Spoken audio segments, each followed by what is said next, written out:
are told the modern jetliner is an extraordinarily safe means of transportation, and we are given statistics. According to the National Transportation Safety Board, if a plane load of passengers leaves New York for L.A., chances are 99.995% they will arrive alive. But we also know it is a matter of time before the mathematics match up to reality. Air disasters do happen. To most of us, the crash of a jetliner means hundreds of deaths. We have come to accept the inevitable human tragedy of commercial jet disasters. But according to experts, many of those who perish in airline crashes die because modern jetliners are not designed or built with crashworthiness in mind. In this program, we will explore air crash survivability and rediscover what many experts are calling the most efficient crash survivable fuselage design in the world.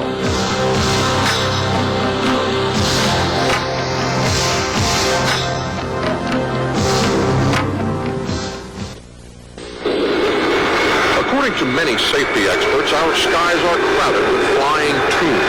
In search of speed, we have compromised safety. And here experts tell us today's aircraft are flying firebombs. They are very probably the most dangerous mass transportation vehicles in existence.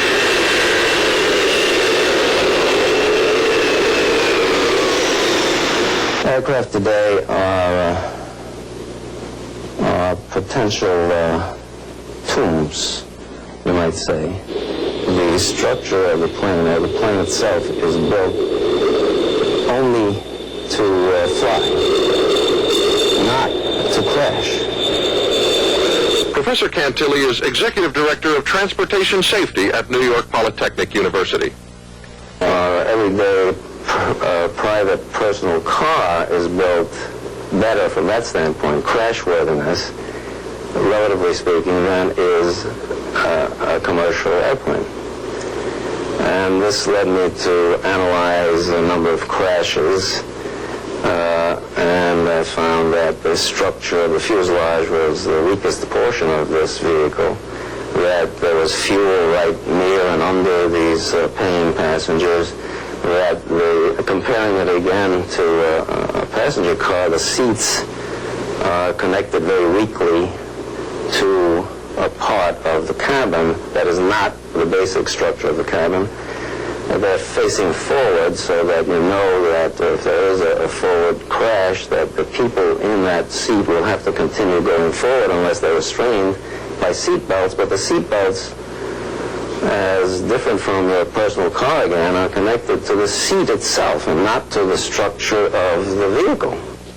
So it's a system designed for the death and injury of these people if there is a crash, rather than for their survival.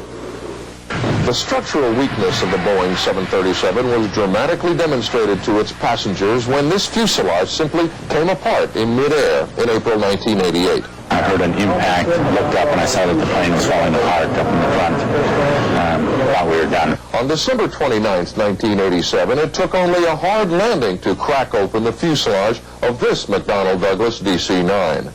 The impact was enough to shear the fuselage, though the tires and landing gear remained intact. Conventional aircraft manufacturers face a fiercely competitive, deregularized airline industry. In order to reinforce and strengthen current fuselage construction, they would be forced to add weight at a time when airlines are desperately striving to reduce weight. More weight requires more power. More power uses more fuel. In effect, skyrocketing the cost of airline travel. Wayne Williams is the head of the National Transportation Safety Association and director of the Institute for Survival Technology. Current airline aircraft have very small wings, considering the weights to be lifted off the ground and kept in the air. That means that we have to achieve very high speeds on takeoff. We're seeing speeds as high as 180 miles an hour now.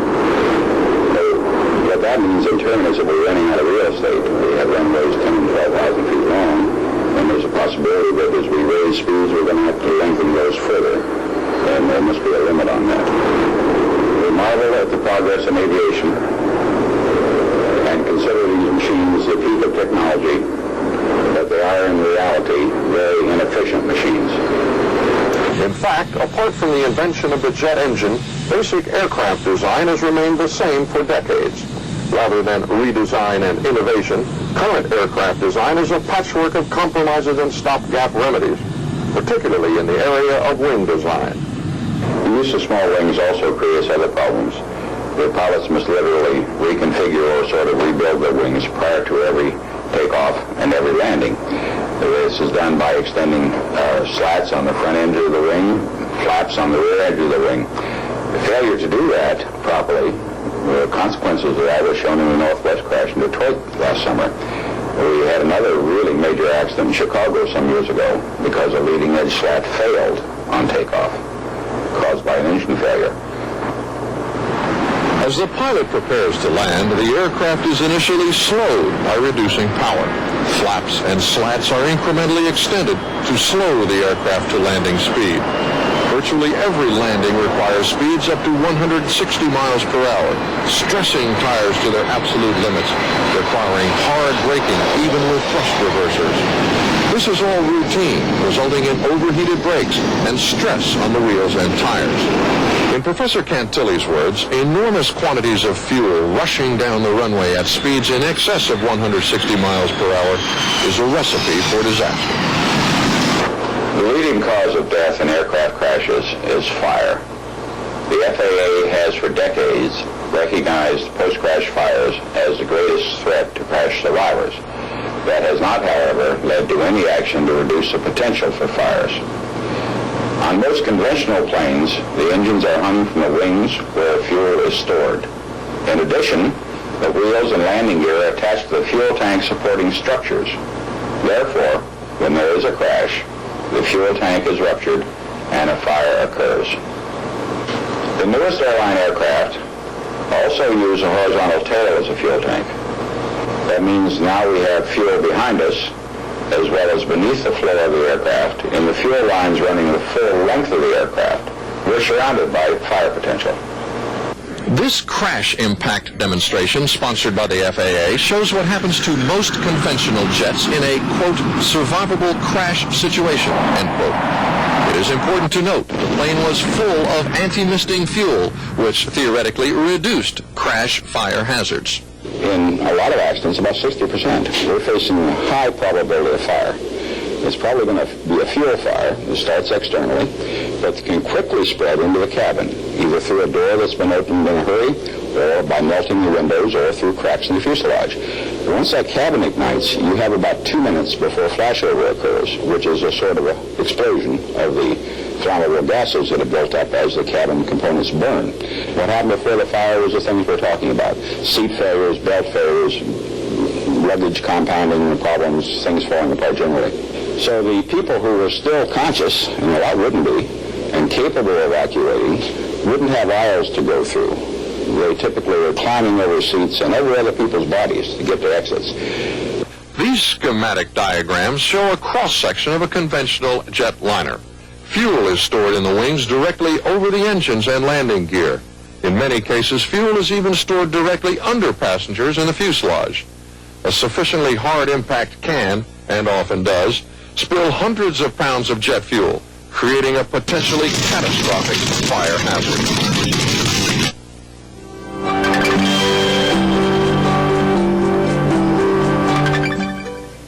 Williams, Cantilli, and others are suggesting an alternative to the cigar-shaped fuselage.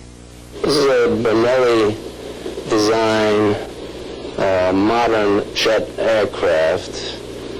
What makes it different from the conventional airplane is that, as you can see, the fuselage is a cutaway or a section of a wing. This graphic representation of a modern Burnelli jet shows the superior safety factors inherent in the Burnelli design. Fuel is stored only in the wings, away from the engines mounted on the top of the strong fuselage.